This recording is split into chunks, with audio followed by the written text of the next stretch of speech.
Thomas, good to see you. Today we are talking the hidden and not so hidden fees, penalties, and taxes in retirement. It's not easy to determine what you'll need to live on in retirement. That calculation is made even more difficult because there can be a few surprise expenses and some penalties that even last a lifetime. So we're going to break those down, and these are hidden costs in order of severity. Let's start with that IRMAA penalty, Thomas. What's this? Yes. So it's basically a penalty that you would pay any event that you make over certain thresholds in retirement when you are, or excuse me, over 65 and you have Medicare Part B and Part D.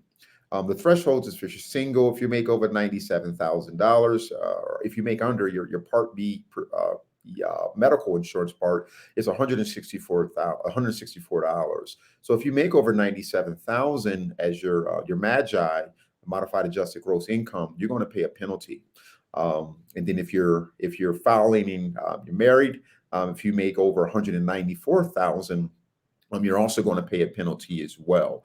A lot of people, they don't project that.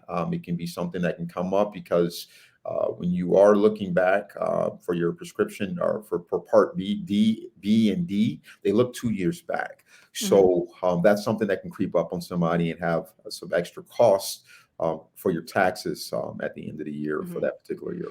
So let's talk a little bit more about Medicare Part B and D, because there's a penalty here, and this penalty could be for life. So how do we avoid it?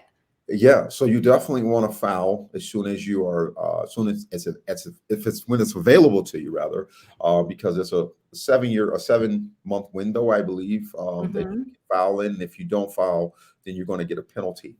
And that's for Part B, it's a 10% penalty that you can possibly receive, and that can be for the rest of your life. So you want to make sure you file for those when they come available. Right. And next, let's talk about our good old friend here, inflation.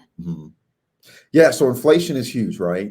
This back in April, it was at 4.9%, so it's going down. But a lot of people don't project for how inflation is going to erode their income in the future.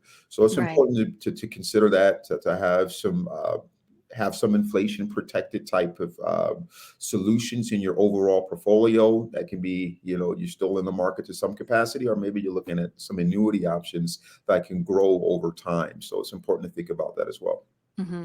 And last, of course, taxes, which can be a huge expense in retirement without proper planning, especially if you have no tax-free money to tap.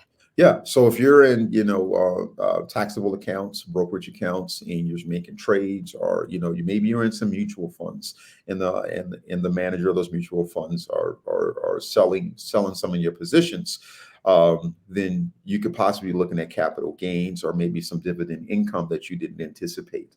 So it's important to look at how you're allocated, and maybe even look at some maybe ETF options versus mutual funds, where you won't experience those different types of tax implications when they make trades in those portfolios. Yeah, tax planning is so important. Thomas, thanks for breaking down these sneaky little fees. If somebody has questions about anything that we've chatted about today, what's the best way to reach you? Yeah, they can definitely go to my website at martinheritagegroupllc.com. They can give me a call at 651-503-6064. They can also reach out to me via email at info@martinheritagegroupllc.com. And then they can reach me on any of my social media platforms at Martin Heritage Group. All right, Thomas, thank you. Thank you.